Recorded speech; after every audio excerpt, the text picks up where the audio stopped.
Hey, comic lovers, EMoney and the Old Man here with another week of comic reviews. This week is the week of March 10th, 2021, and today we have 16 comics to review. So before we get started today, don't forget to subscribe to our channel, turn on your notifications, give us a thumbs up, and if you like, leave us a comment.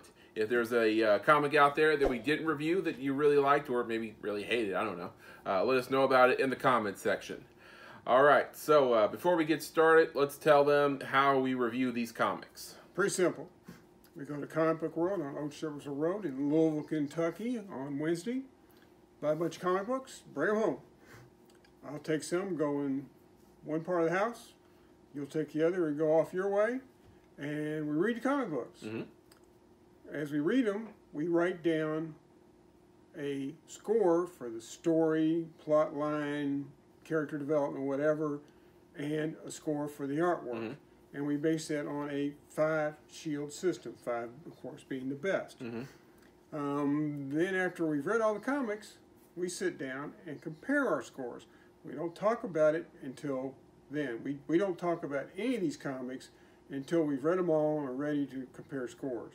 And then we get what the average score is for each comic, which you'll see as we progress here. Right. So, all right, so there it is. So we have 3 piles. We have DC, we have Marvel, and we have Indies. So what are we getting started with this week? Well, we'll start with Marvel. Okay. And we'll start with Amazing Spider-Man 61. Has a $3.99 cover price. I picked this one up. We don't get Amazing Spider-Man every week, but this one, a new era begins here. And he gets a new costume, so okay, so pick it up. You know, new costume, that could mean it'll have some value down the road, not a guarantee. But going into the actual issue, this new company, tech company, has provided a new suit for Spider-Man.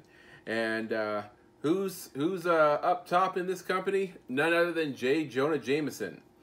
And they've come up with new ways to be tech savvy or social media savvy using Spider-Man's new suit. And one of them is that people can live stream, or not live stream, but they can stream Spider-Man's battles via VR. I don't see that ending well at all. One thing they can live stream, though, is they can come up with, they can text Spider-Man's quips while he's in battle, in the middle of a battle. They can text it to him through his visor. So horrible idea. Yeah, that's not distracting at all. No. All right, so that's some of the highlights from this issue. I found it kind of cool. It was interesting. It was a 3 for story. Artwork, good enough. I call it a 3. Well, as quite often happens, we tied on this one. I couldn't give it higher than 3 because I don't like the costume, for one. I mean, to be honest, I like the original costume he had in Amazing Fantasy number 15, and I was okay with the black costume until it became a living thing. Not a fan of him wearing a symbiote. Right. But everything he's had since then, in the MCU, the Iron Spider costumes, I hate them. So this one didn't have a chance with me. I just don't like it at all. Okay. But it's still, the story was pretty good, so I gave it 3 shields for story, 3 for art. Obviously, that comic book got 3 shields. Now, a new one, Children of the Atom. I got the variant cover because I like the fact that it's got a whole lot of different people on it. This one has a cover price of $4.99. All right. So this issue introduces, or at least introduces for me, I think, some new characters who seem to be young copycats of heroes that we do know. And, you know, it's called Children of the Atom. Well, I don't know them from Adam. And, you know, you got one guy who is obviously a Cyclops ripoff, this one girl who dresses up like Gambit. This other kid calls himself Daycrawler and is also... Daycrawler. And is a teleporter. So, it starts off where they're trying to foil a super-powered heist. And also follows what the legit real X-Men think about these new young heroes trying to make it in a human-dominated world, and wondering if they should reach out to them or not. Well, to me, the interesting part was, other than I like new characters, was Cerebro doesn't pick up on them. doesn't register with the big genius Well, smart machine that I mean, can detect mutants. if it doesn't pick up on them, could that mean they're not mutants? That could be. Mm. We'll see. All right, so I like new characters if they're not just, you know, watered down rip-offs of existing characters, which I feel like these were. So in the first battle, I couldn't like really get a sense of who was who because, you know, new characters and the villains are dressed up in costume. So what the hell's going on? So I found myself giving it a 2 because I couldn't find it in myself to care that much, and artwork good enough. I gave a 3. Well, I've always liked the discovery phase in a new comic book. Seems like they're dragging the discovery out a little bit, but I think that's part of the story in this case. So I enjoyed it. I gave it 4 for story, 3 for art. This one still rounds up at 3 shields for overall. Next up. One of the few times where we differ by more than one, isn't it? Yeah, usually we're closer than that. Yeah. You know, what do you know? So, oops. No longer near mint. At any rate, this one is Daredevil number 28, and it has a $3.99 cover price. All right, so this is the fallout from the King in Black story, in which Daredevil and a lot of other people were possessed by a symbiote for a time. Fortunately, the storyline doesn't have a whole lot to do with that. Right. So Elektra, who is now the active Daredevil, finds herself in caring for a foster child who just lost her foster parent in the attack. Kingpin is having to look after a loved one after the attack. Matt Murdock is still in jail, and No. Matt Murdock is. I'm sorry. Daredevil's in jail. Yeah, because somehow I don't know how he was able to swing this. He was able to keep his mask on while he serves out his prison sentence. Well, evidently, they didn't convict Matt Murdock. They convicted Daredevil. Okay, so he's having to deal with the the politics between inmates and guards and the warden and what have you while serving out his prison sentence. That's a big part of the story here, and it's a good story for a grassroots street level vigilante type story. So for the story, I gave it a 4. Artwork, pretty good, almost a 4, but I gave it a high 3. All right. I've always liked prison stories. I liked it when the Punisher was in prison. I liked it when Rorschach was in prison. So I was okay with it. I gave it 3 for the story, 3 for the art. Obviously, I didn't like it quite as much as you did. That comic averaged up to 3.5 shields. Oh. Next up. The old man's favorite. Yeah. Deadpool, Nerdy 30. It's Deadpool's 30th anniversary. And this one had a $5.99 cover price. Now, this is basically a collection of a bunch of short stories. Very short, so we didn't break them down and judge each story. Right, and between different artists and different writers, and it's just kind of all over the place, like typical Deadpool fashion. Some of the later stories actually weren't half bad. The early ones, the first 2, definitely were like, this is terrible. I mean, it's I definitely believe it's a Deadpool story, but it's bad. Interesting thing, I mean, some of the artwork got better in the later stories, but and we make fun of Liefeld a lot on this channel. Once or twice. Yeah, the best artwork in the issue was Rob Liefeld. Oh, the best story was the same story, and he co-wrote it. Mm-hmm. And I mean, I gotta say, I mean, you look at this panel right here. Liefeld's come a long way as an artist in 30 years. I gotta give him credit for that. Are you biting your tongue right now? Yeah, whatever. Okay. So I didn't really know what to do with this because it's so all over the place. So I gave it a 2 for story. Artwork, bouncing back and forth, I just averaged out at a 3. I did the same thing with the artwork, averaged out at 3. I gave it a 2 for story because the first half of the book is just so horrendous. Hated it. So this one ended up getting 2.5 shields. Moving on, we have a variant edition of Eternal Eternals #3 with a $3.99 cover price. All right, so this is issue #3 of Eternals, and the movie's coming out, so maybe people are going to care a lot more about these characters once the movie's out. Are these actually the characters in the movie? I don't know. I mean, maybe it'll be like Guardians of the Galaxy, where a lot of people didn't know who they were before the movie came out, and now everybody loves them. Right now, I don't love them because I find this story to be fairly boring. The most interesting part of this issue was there's a part in it where one of the Eternals, who's super powered, he's probably Superman level abilities, and he comes down to this suburban neighborhood in New York, and he says he has to protect this kid, and he doesn't know why he has to protect the kid, but he knows that he does. And I don't know what is with this artist, because like over half of the faces in this issue, like everyone makes this face like. It's not that high a percentage, but it shows up quite often. It's a lot, and I don't know why. So loses points for that, because otherwise the artwork isn't half bad. So for story, I gave it a 2 because I just don't care. I can't find myself caring. And despite the face, I gave it a 3 for artwork. Well, I like the first few issues of this, but this one was just boring. I didn't enjoy it, so I only gave it 2 for story. In fact, we tied, didn't we? Yep, we tied again, 3 for art. 2.5 shields for this comic. And now for the last Marvel comic this week, we have a variant edition drawn by Alex Ross of Nonstop Spider-Man #1 with a $4.99 cover price.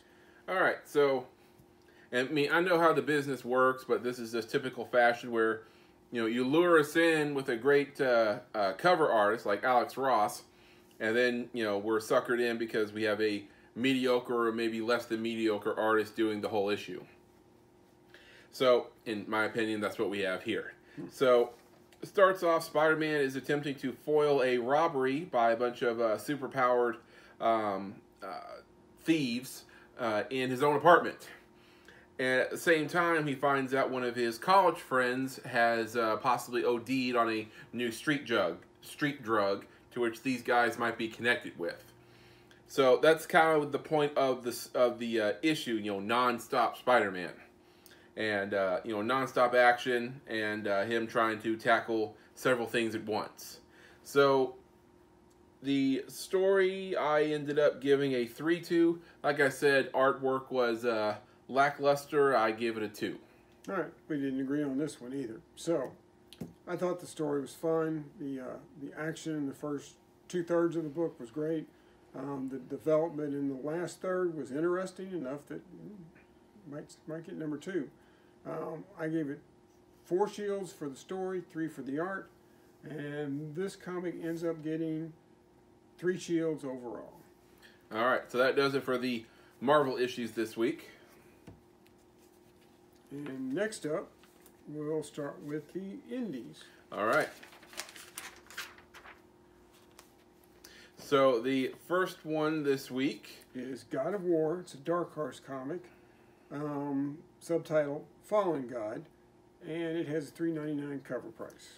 All right, now I'll admit right off the bat that I'm not the biggest fan of the God of War game series. I think I played one of the games like years and years ago, and Old Man hasn't played any of them. So we might not be the best judge. So take what we say about this one with a grain of salt.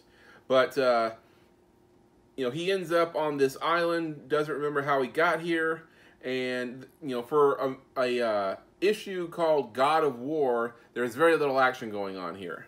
He's wandering around the desert, and he comes across this civilization, and he meets an old shaman or something. Not a lot going on. So, and, I'm against too much dialogue in an issue, but this one hardly had any at all. So, it's hard to get a sense of, any sort of depth. So, I gave it a 2 for story. Artwork was okay. I gave it a 3. Well, I didn't care for this comic at all. I doubt very seriously I'll ever see #2. I gave it 2 for story, 2 for art. This comic book rounded up to 2.5 shields. All right, next up. Mighty Morphin number 5 from Boom Studios. This had a $3.99 cover price. All right, so in this issue, in the previous issues, we meet a mysterious Green Ranger, one that the other Rangers don't know. And we get kind of his origin story and how he is able to control the green power coin without help from Zordon and the command center. And also, in the issue, we kind of solved the mystery of the dragon flute. You know, fans have been kind of harping about that for years because, like, how does he play the flute through his helmet? That doesn't make any sense. Well, they talk about it here. So it was a bit of fun moments in this issue. I ended up giving it a 3 for story and a 3 for artwork. Well, as you know, I've never been a Power Rangers fan. I would tolerate watching the last of the episodes with you because they're pretty much all fight scene. You know, like watching giant robots fight giant other stuff. Sure. But I don't give a flying farkle about the Green Ranger or how he blows his flute. Don't care, never will. So I thought I was generous by giving the story 2 stars, 2 shields, and the artwork was mediocre. I gave it 2 shields. This one got 2.5 stars. I keep Shields overall. 2.5 shields. Next up, a new one from Boom Studios called Proctor Valley Road, written by Grant Morrison, so that's interesting. It's number 1, and it has a $3.99 cover price. All right, so in this new series, it takes place in the 1970s, and we follow these kids who are looking to get Janis Joplin tickets. And some of the guys in this Scooby gang may or may not be called up to Vietnam in the near future. And so they're looking to buy tickets, so they end up conning these guys they meet at a carnival to take a trip out to this supposedly haunted stretch of road. So they're going to take them on a haunted tour. Yeah, and they say, you know, like $5 a piece to go on the haunted tour. $5. We're going to take you to see some scary stuff. Yeah, and things happen after that. So, interesting story. It's you know, the setting makes it all the more interesting. The you know, the mood of the 1970s and you know, the stigma of Vietnam. So I ended up giving it a 4 for story. Artwork has a definite style to it. It's one of those where it's kind of blends cartoonishness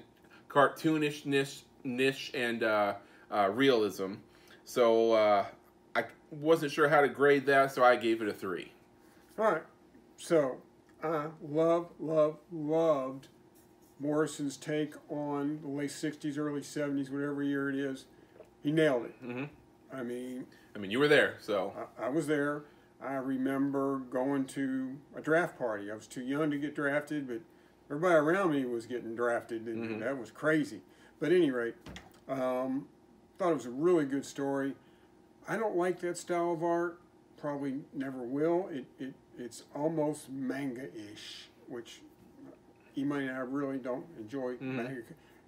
Keep in mind, we haven't really given manga a fair shake. I mean, you know, like some of these issues, like, you know, I might be coming around to certain styles, but overall, I've never cared for manga that much. At any rate, all right, we agreed on the story. I gave it 4 shields, and we didn't agree on the artwork. I only gave it 2. So this comic rounded up to 3.5 shields. All right, next up, a comic that we both rated very highly last week or last month from AWA, Redemption number 2, and it has a $3.99 cover price. Yeah, and you know, I'm also sad that this only has 5 issues to it. So it is a Western / post-apocalyptic world, and it kind of follows in the style of the Magnificent Seven, where this town's in trouble and they go looking for help. And this young woman who is an engineer goes out to find help, and she hears about this story about this woman who was a badass a few years ago. She calls herself the Butcher. And I will reiterate, like I did last time, the character of the Butcher was most definitely modeled after Linda Hamilton. You know how... From the Terminator series. Yeah. You know how Nick Fury was modeled after Samuel L. Jackson before the MCU? Well, this was modeled after Linda Hamilton. I will fight the artist if he claims that he was. Like, oh, what are you talking about? This wasn't modeled after Linda Hamilton. Yeah, that's bullshit. All right, so follows where she asked the Butcher for help, and it kind of, I guess you would call a lot of this issue a side adventure, and it's great post-apocalyptic Western type stuff and great action. I ended up giving it a 4 for story, and 4 it has a definite style to the artwork, but it's very well detailed. So I gave it a 4 for art as well. Well, I love the art. I mean, it's really tells the story well. So I gave it 4 for the artwork also. But I love this story. Mm-hmm. I mean, it's like you said, Guns of the Magnificent Seven. I would throw a crossover with Mad Max. It's just a great post-apocalyptic story. So 5 for me on the story. That one rounds up to 4.5 shields. Next up, another comic book that we rated very highly in that last issue, and that is Space... I keep dropping comic books. Oh, that one's okay.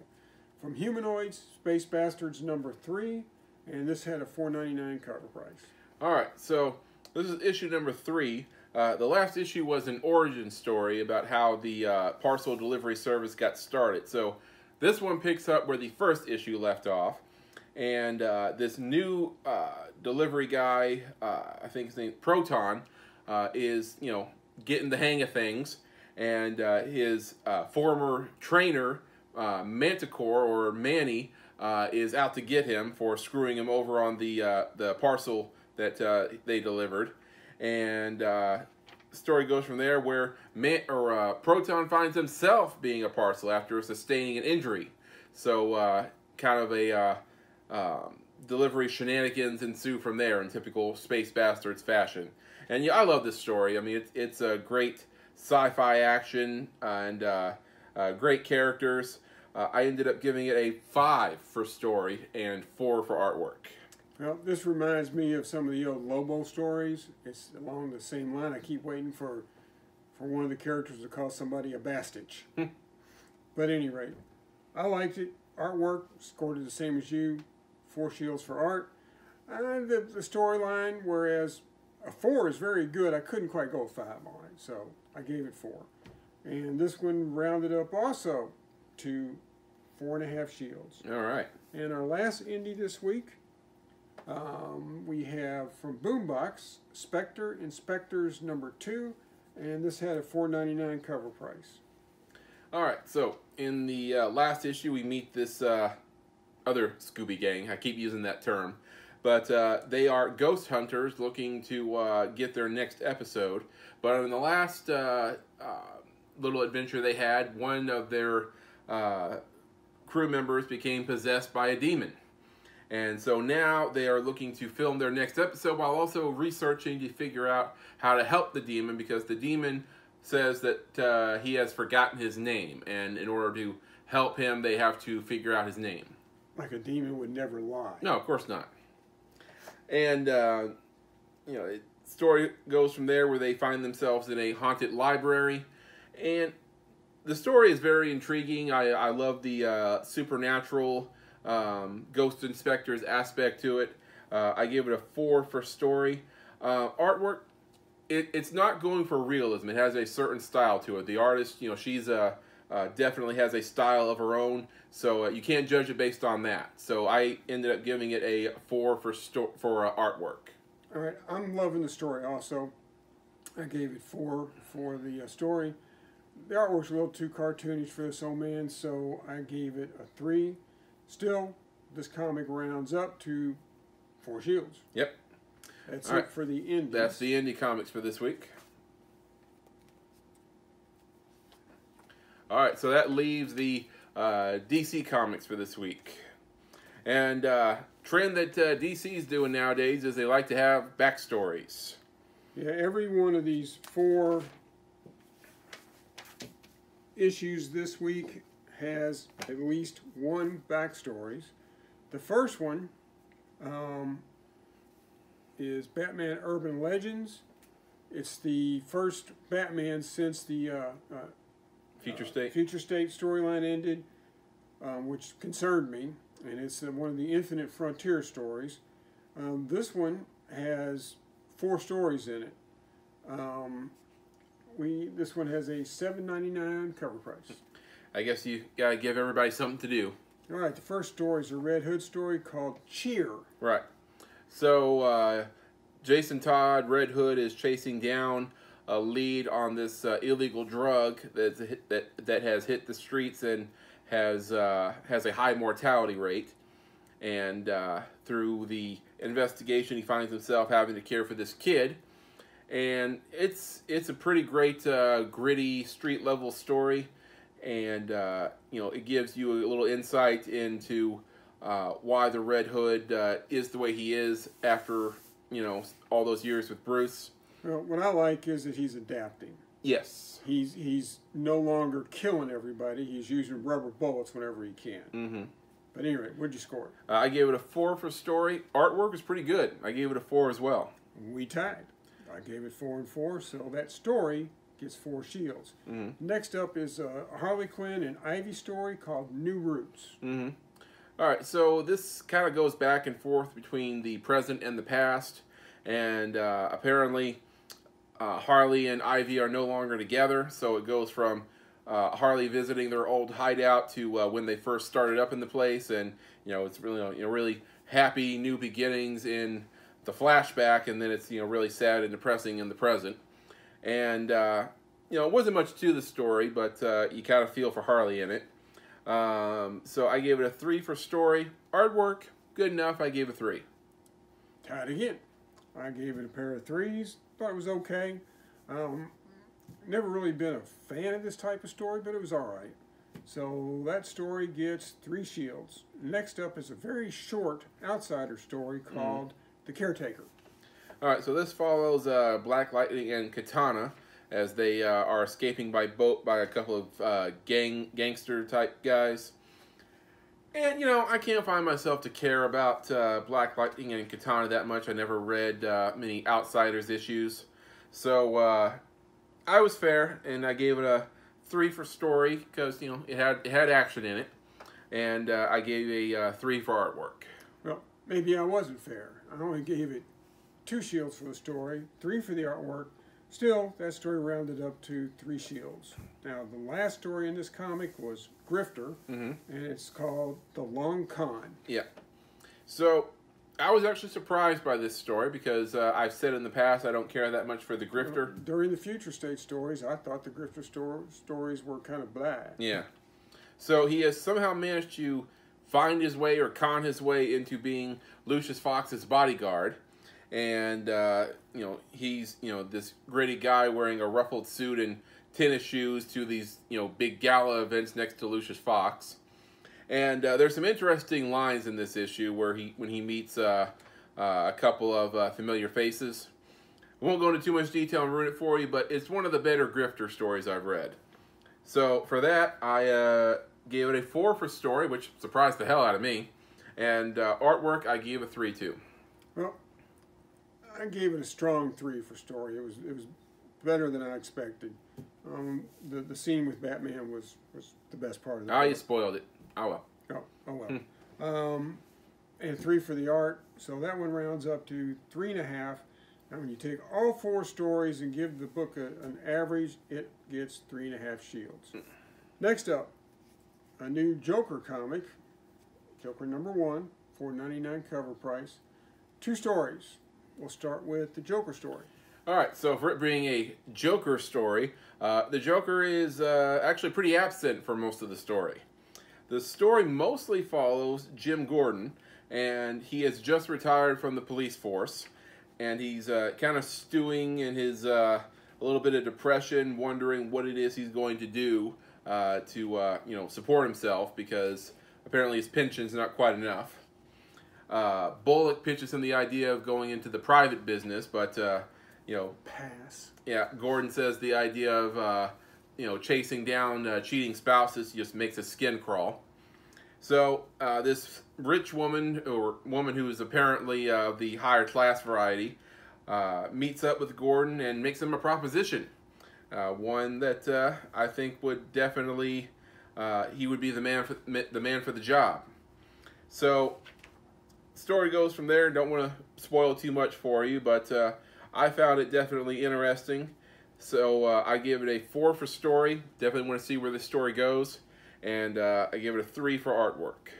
Well, I enjoyed the heck out of the story. I mean, the Joker is one of the most interesting characters in Batman's rogue gallery.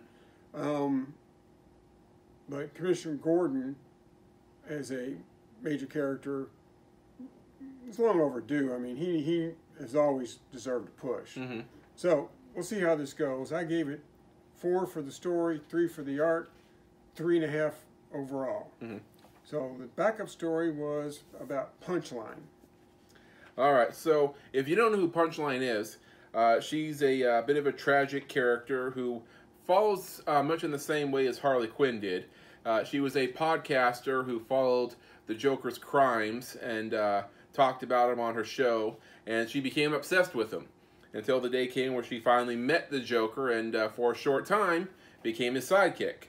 And now she's on trial for her crimes, and the story takes off from there. So, kind of an interesting new character. I gave it a 3 for story and a 3 for artwork. Imagine this. We tied again. 3 and 3 for me. Thought it was pretty good. 3 for the story. And take the 2 stories together. Comes out to 3.5 shields. 3.5. Next, the first Superman comic since Future State. Superman number 29. I opted for the wraparound cover. And it also has 2 stories. Start with the Superman story. All right, so it starts off with Superman and Superman fending off an alien invasion. You have the Clark Kent Superman, classic Superman, who has teamed up with his son, Jonathan Kent Superman. Who evidently is from the future. Yes, there's definitely some kind of time travel at play here. And it follows... they're kind of comparing notes about the future, which they're probably not supposed to do, but they're doing it anyways. And they're having some father-son time. And I don't know, the story was okay. It was a bit slow at times, and I don't know where they're going with it anyways. I gave it a 3 for story. Artwork was a little lazy, I thought, so I ended up giving that a 2. I thought the artwork was adequate. I gave it 3. I hated the story. I mean, I don't like the Jonathan Kent Superman. I wish he would go back to the future and stay there. So, I gave it 2 for the story, but still, this comic rounded up to 2.5 shields. Alright, the backup story was Bibbo. Tales of Metropolis, Bibbo. Superman's #1 fan. Mm-hmm. So, apparently, Bibbo has written a book about his favorite. And, that has, garnered him a little bit of wealth and a little bit of fame. And that has also made him a target. Well, old Bibbo, he's not quite as dumb as a lot of people might think. And, And old Bibbo could take care of himself. Yep. And, having watched Superman all those years gives him a little insight into exploiting a enemy's weakness. So, surprisingly, this story ended up being better than the cover story. I gave it a 3 for story and 3 for artwork. We tied on that one. I thought, a little backup story about Bibbo, how good can this be? It was pretty good. Mm-hmm. I enjoyed it. So we tied on that one with 3 shields. Overall, with both stories added together, this comic book got 3 shields. All right. And our last comic this week was the first Wonder Woman since Future State. Wonder Woman 770. Also went with the wraparound cover. This one had a $4.99 cover price with 2 stories. First is a story about Diana. All right, so story takes off in an odd place. Diana wakes up in the middle of a battlefield in Asgard. And she quickly learns that she's dead.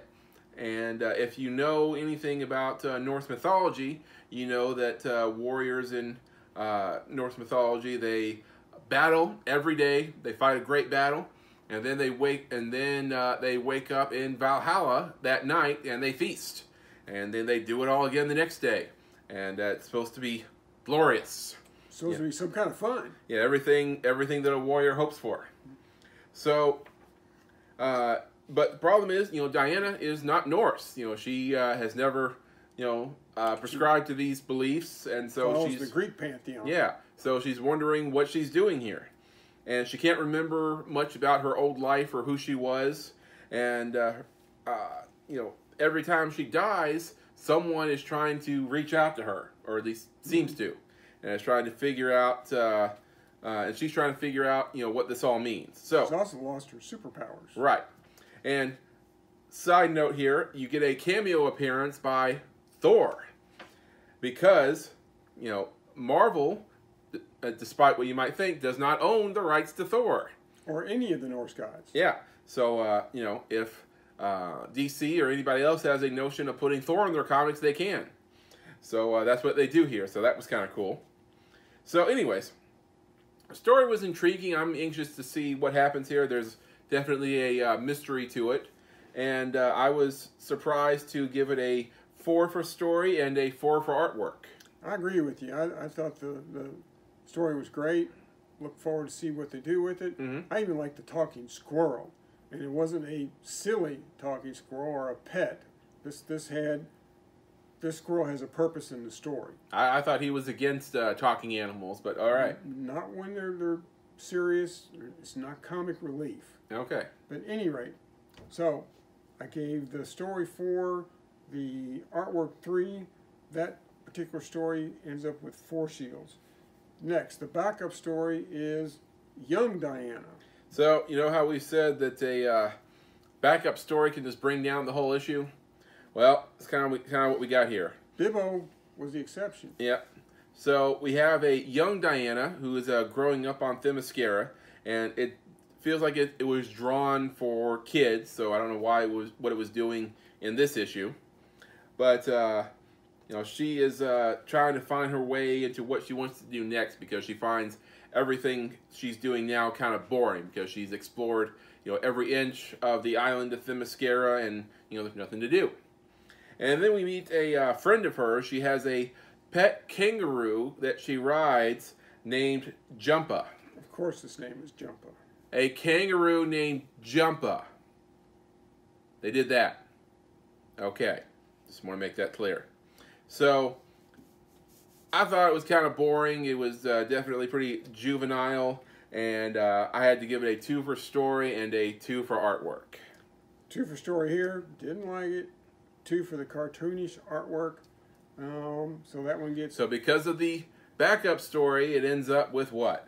It knocks it down to a 3 shield comic book. That's a shame. All right, that's All it right. for this week. Now we'll give you our top 3. And what do you know? The indies crushed it this week. So, in the number 3 spot... Mm-hmm. There we go. Okay. In the number 3 spot, Specter Inspectors number 2. All right, so then we had a tie for first place. Normally, we would just discuss this and decide, but this is how this one went. This is the best comic this week. I think this one's the best. No, this one. So couldn't agree. Yep. Both ended up with a 4.5, a solid 4.5, just in different ways. So they both tied for first place this week. Space Bastards and Redemption. Yeah, that's a tie. All right, so there's our picks for this week. So what do you guys think? Let us know about it in the comments section. Also, want to let you guys know that or at least for the time being, this will be our final review video. We just haven't gotten enough interest to justify putting the work in for these videos, and also it's expensive getting all these issues every week. So we're going to add a segment to back issues. We're going to have our recommended recommended issues for the week, because we haven't read the issues yet because we put back issues out on Wednesday, but based on the earlier issues of a series, or what the buzz is about, we'll give you what we think is going to be the best issues of the week and what we're planning on getting. And we might tweak that some. I mean, we might tell you what we thought the top 3 were last week. I don't know. We'll do something. We're not going to stop completely buying new comic books. Right, no. We're going to trim down quite a bit. But it's just a matter of if we were getting a huge number of views on this particular one of the videos, we'd stick with it. But it's mediocre at best. Yeah. Plus, back issues is more fun. Yeah. I mean, sorry, this isn't half as fun as making back issues. Also, another little thing, I want to give an endorsement. So the old man and I, we watched an independent film last night that I want to recommend you guys check out and watch. If you're familiar with the guys at Bat in the Sun, who make the Superpower Beatdown videos and a lot of other stuff, they released a new movie short film yesterday called Batman Dying is Easy. And this is a great 24-minute film where a Batman is investigating the disappearance of 3 officers, and in his investigation leads him back to the good people at Arkham Asylum. And there's some great action, some great scenes in this. The guy who played Batman, he's been playing Batman for years in independent projects, and he looks great. This guy might be one of the top 3 guys to ever play Batman. I mean, it's incredible. There's also some surprise people that show up in this film. Some big names that. Oh yeah. This wasn't just a backyard project here. These guys had some money to throw around. Check out the Joker. Yeah. So Batman Dying is Easy. It's available on YouTube now. Look it up. Give it a watch. All right. So that about does it for this episode or this video. And be sure to check out back issues every Wednesday. And we have our reaction videos. We have... Ooh, tomorrow? No. No Falcon and Winter Soldier tomorrow? Next week. So be sure to watch Falcon and the Winter Soldier, then tune in to us to watch our reaction video. All right, so that about does it. We'll see you guys next time. Be sure to subscribe. Excelsior. True believers, don't worry. We're still going to get some new comics.